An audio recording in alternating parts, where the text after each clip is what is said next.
Okay, I started on push rods. I need to get the push rods made. So I just grabbed some material and I turned one end and put the spherical radius on the end so that'll go. I'm not sure if I want to put the adjusting screw down here or up on the top. I'm not sure if it would matter. Which way would look nicer. So I'll figure that out once I get one done. But I'm gonna drill and tap the ends now for 440 screw, and then I'll take the head of the screw and put radiuses on them. I'm gonna go see if I can get some like a panhead screw, 440 panhead screw to use, and then I'll just put that panhead screw in here in a lock nut, and I can adjust length. So anyway, I have all four of them made up with the one end. So basically, I just got to drill and tap the other end. So that's what I'm going to do right now, and get those push rods done. Next will be the spark plugs. I'm going to make spark plugs. I'm not going to the spark plugs I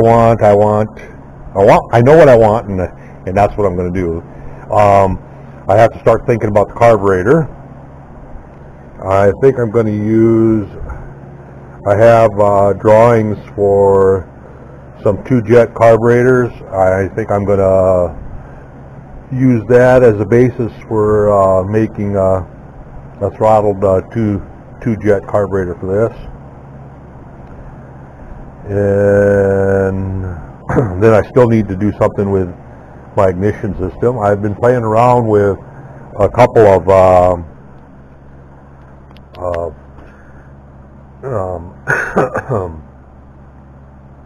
TIM6 boards that I milled up and put together.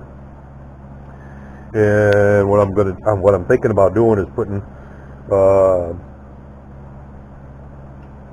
2 Hall effect sensors back to back. So one will face one way, one will face the other way, and then when I go put the magnets in, the cam gear in here, I will put one magnet, either this one or this one, whichever, facing north side up, and the other one I'll have south side up, and then that way it'll only fire on whichever cylinder. Anyway, that's the plan so right now that I'm thinking about doing. Whether it's going to work or not, we'll know. We'll find out. But I need to figure out the cavity down here, because I have to create a cavity here, and then my wires will come out over here somewhere on this. They'll probably come out over here. And then I'm not sure if I want my spark plug wires coming from back here, or if I'm thinking about having enough cavity in here and have my spark plug wires actually come out. No, that wouldn't be such a good idea. I'm not sure. I'll play it by ear. That's pretty much what I've been doing on this whole thing, is playing it by ear. But I know that for the cavity it'll be somewhat like milling this away in the inside here up to the gear, and then beyond this gear, and then I'll use this much stroke, about a quarter of the stroke, for setting my timing, being able to adjust it back and forth. So we're getting there though, slow but sure. So anyway, I'm going to go ahead and drill and tap some holes. Catch you later. Okay, I've got the push rods in place, and I'm going to take it apart now, but because I'm going to I'm going to open this up right here. all the way around like that. I'm gonna basically hollow the middle of this out. That'll give me room over here, I'm hoping, for my Hall effect sensors to fit over on this side right here. I could put either side, either this side or that side. But yeah, I want to hollow that all out down to the depth of the gears. So I'm going to take it apart and have at it.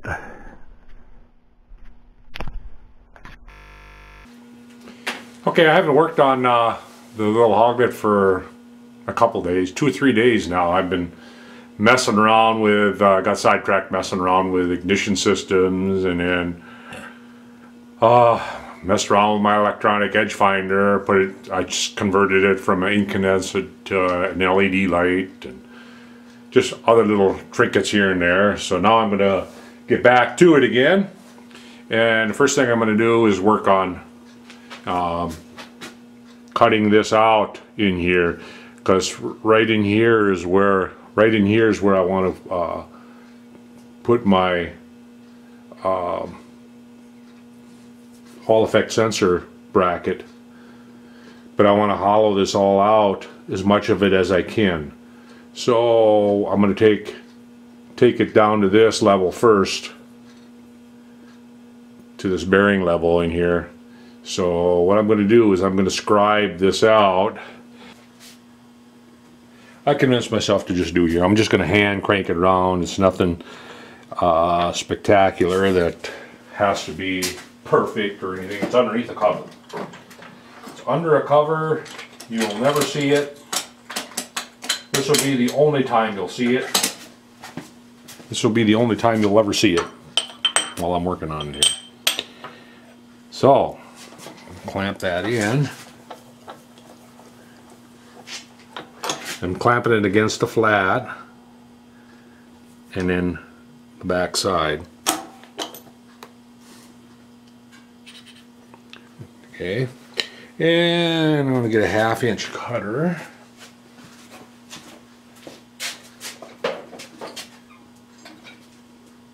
That's got too big a radius on it. Too big a radius on it.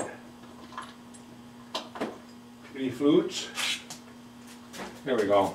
This one should work.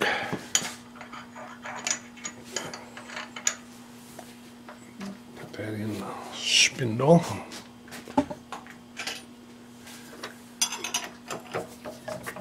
I might have to move you, because I'm going to have to get in to the handles to crank that around. I could go and do it on NC too, but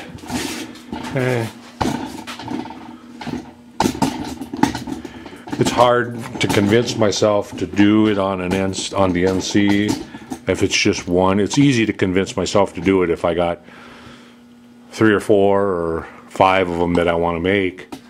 But if it's only just one, then yeah. Get my coffee cup out of the way. And what I'm going to do is crank over here. I think I'm going to have to back you up so I can crank the knee up and down too. Wherever I set you here, I'm in the way. I'm going to zoom in and back up.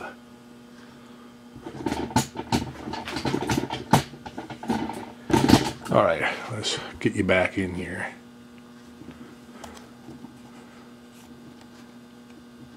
I wonder if it'd be better if I was up a little higher.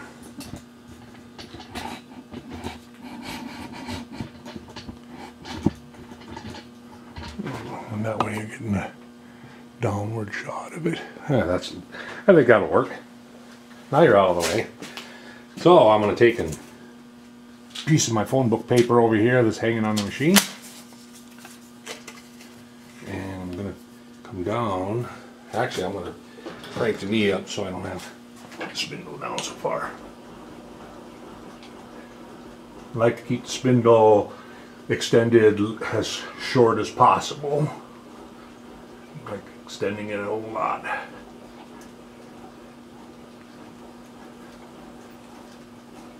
Now probably out of view now. Let's see where we're at. Yeah, that's what I figured. All right. All right, there we go. So I'm going to take a piece of paper under here, and I'm just going to bring it down that little bit here, the spindle, up against the paper, lock it, and we should be ready to go. I'm going to kick the RPM down just a little too fast.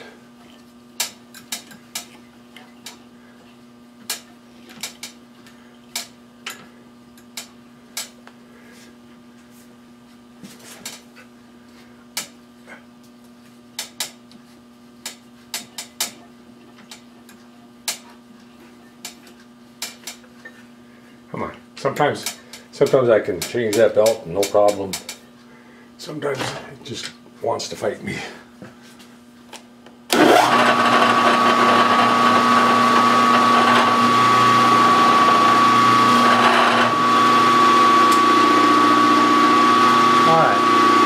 And I'm just going to crank it around in there.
Okay, now I'm going to move back to the center. I'm just going to plunge down in there.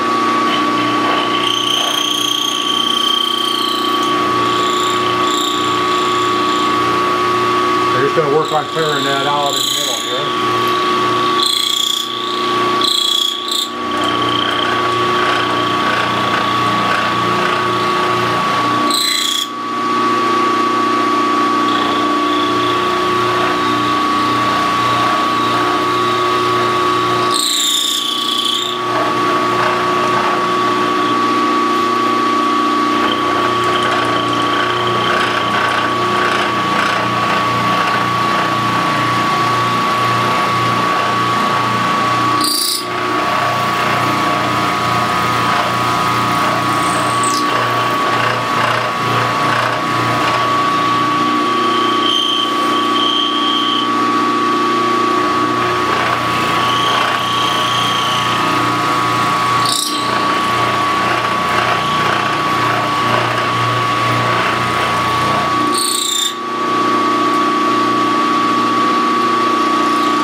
Okay.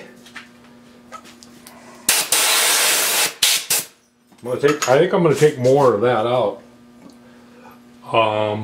That's just a rough cut around there. When I get to the depth I want, then I'll get closer to the scribe line across. I'm just checking out to see, make sure I can go a little more over here. I can actually take this up to that line right there.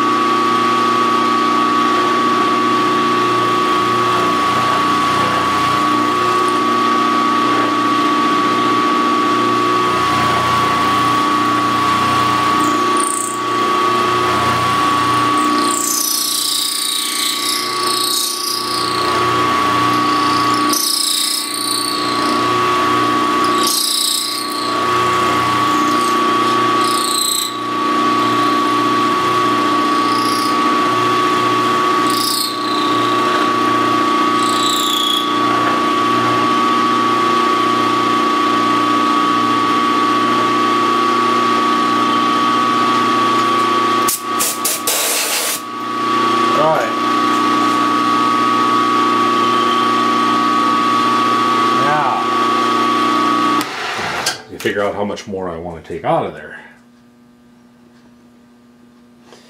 So can I loosen the vise and drop it out? Take the parallels out, drop it down far enough to get it out of there. And it wasn't thinking ahead there, I guess. Just barely. All right. So I just want to figure out how much I want to take of this. I want to take out. I could take it all of it out, really, all the way down. But no, I'm not going to do that. I'm going to leave I think I'm going to leave about a 1/4 inch floor thickness. So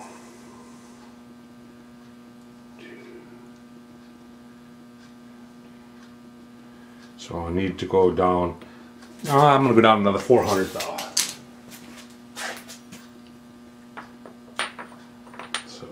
Put it back in there the way it was. Slide the parallels back underneath.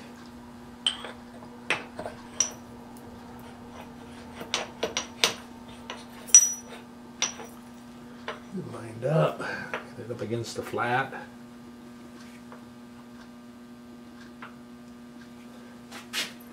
And tighten it up.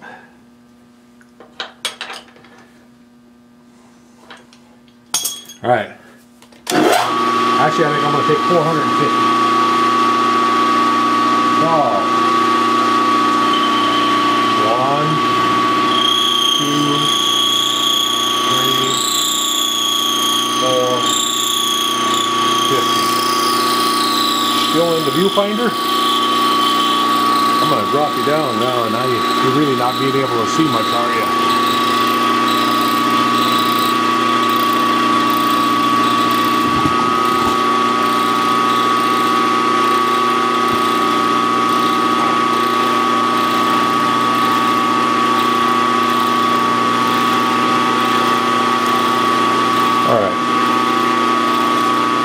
Alright, now we're going to make some noise this time.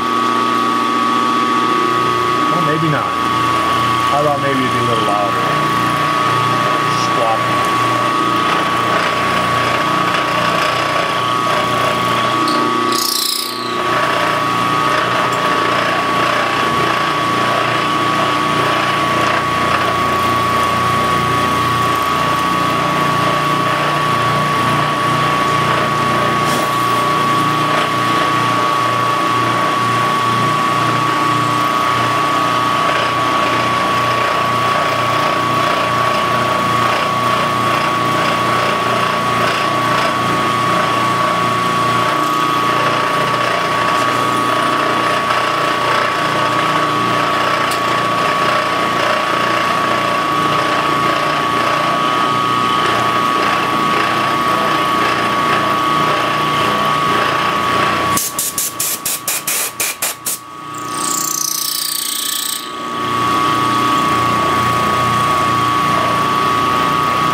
Alright, now we're going to see if we can get a little closer. That's right, Mike. Over here.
Okay, I think I'm going to call that good enough. So I'm going to back you up here and raise or lower the knee so I can get the part out of there.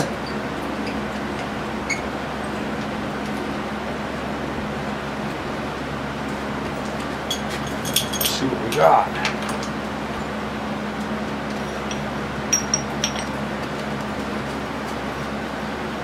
A little warm, but I think it's not bad. Over the surface plate here and take a look at it. Take a closer look at it.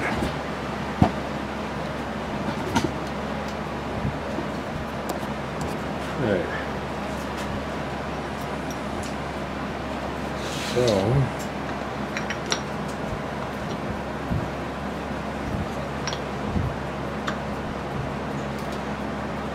That's the reason I didn't want to go any further or take the whole bottom out, is I use that bushing head to locate this. And then this goes in the bushing back there. Now, that leaves me that much room, either here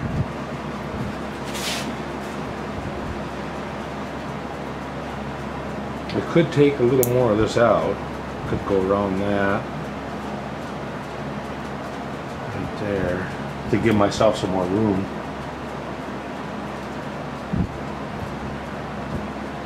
No, I can't, because that's where the bolt goes through to hold it in place. So it looks like that's about all the room I'm going to have. Let's put that other gear on once and see.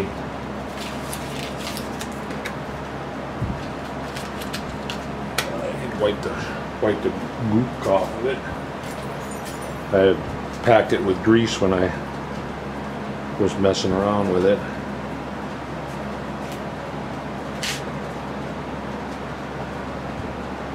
So that's only going to allow me probably 10 or 15 degrees.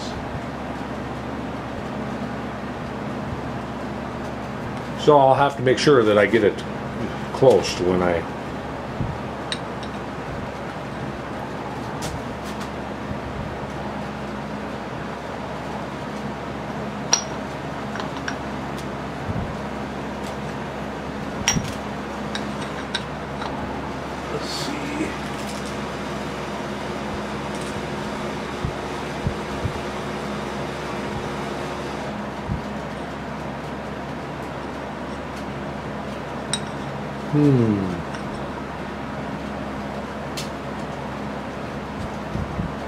Okay, so that means I need to cut away this also now on the back side. Okay. It'll be right in here. Need to take and go cut this away. Probably straight over to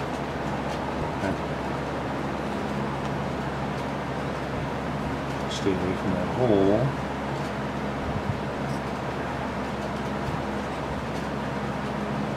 I'll have to sit down and figure that out. Figure out where I'm going to want to cut this.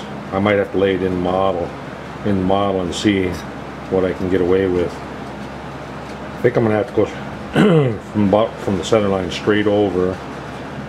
And then follow the contour, and then I'm not going to mill the whole thing away like this.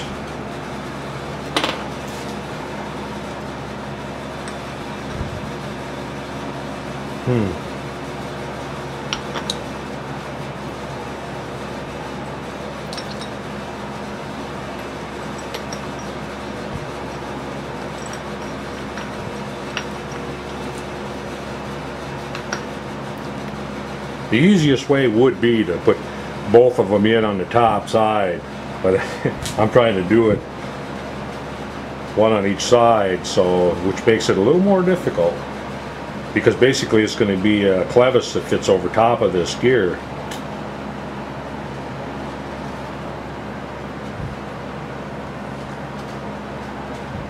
A little clevis, and then I got to be careful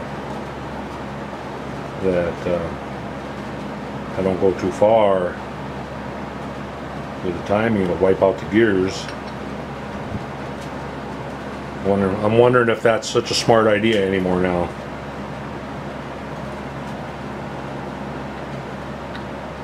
Because if I were to happen to adjust it, I'd have to make sure that stops it short of that.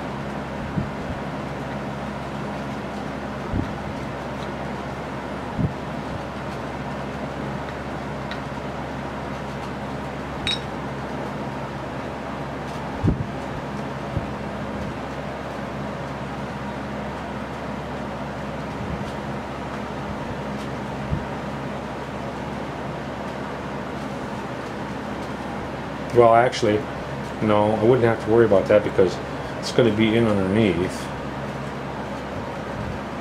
And this will be on top.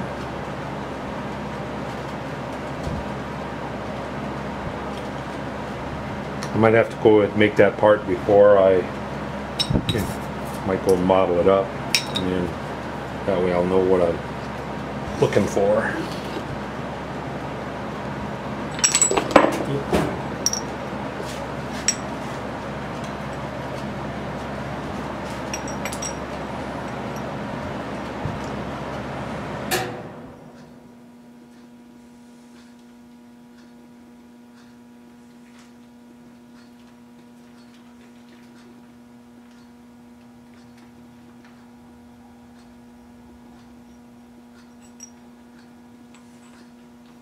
That might be a funky looking little part to put on.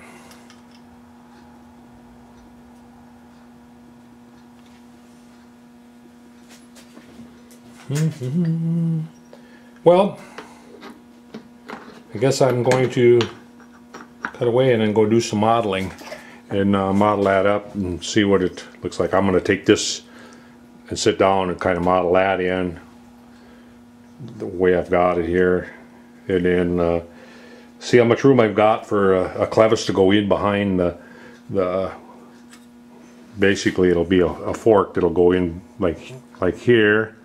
It'll be attached to that groove, you know, threaded onto that groove, and it'll be able to move. But it has to have a cutout in it so that if it's going to come over far enough, it's going to have a cutout for the crank.